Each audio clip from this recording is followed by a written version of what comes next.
Striving. Growing up as the fourth child in a family of all boys, it wasn't hard to develop a competitive spirit. Even when playing with those older than me, I did not give an inch. In fact, I used to get a real kick out of beating some of the older boys, including my brothers. If I could not beat them with my ability, I beat them by way of psychology.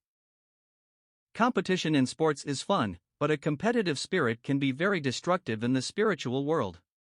Many local assemblies have been split because of those who were striving to be recognized, or to win their view on some irrelevant issue. The flesh is often subtle, even deceiving the one striving to establish a name for himself or to have things go his way. Strife was even named among the early disciples. And there was also a strife among them, which of them should be accounted the greatest. Lk. 22:24, the Lord instructed them that things were to be different in his kingdom. But ye shall not be so, but he that is greatest among you, let him be as the younger, and he that is chief, as he that doth serve. The Apostle Paul, writing to the Philippian saints, said, "Let nothing be done through strife or vainglory, but in lowliness of mind let each esteem other better than themselves." Phil 2:3, he then proceeded to bring out the mind of Christ, and his humility in putting the interest of others ahead of himself.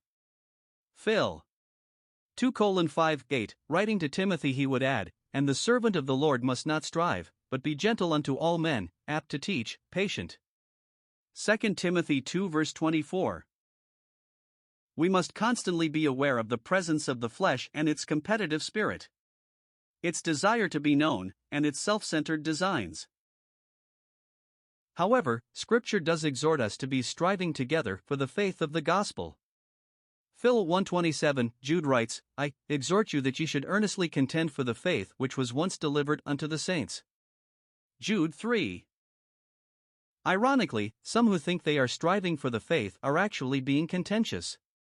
Those who, for example, divide an assembly by constantly striving over the question of wine versus grape juice at the Lord's Supper would no doubt see themselves striving for the faith, and yet, sadly, they strive about words to no profit.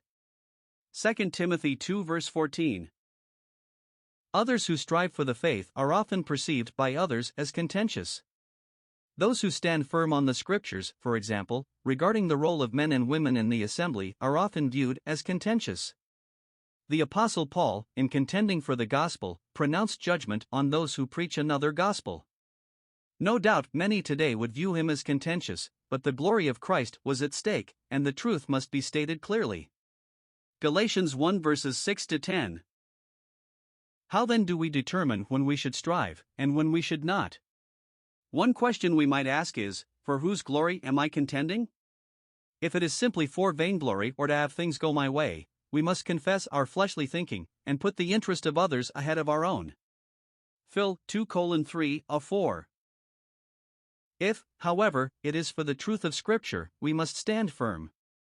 Phil 1:27, too much truth has been given up in recent decades by those who, under the banner of love, have failed to contend for the faith.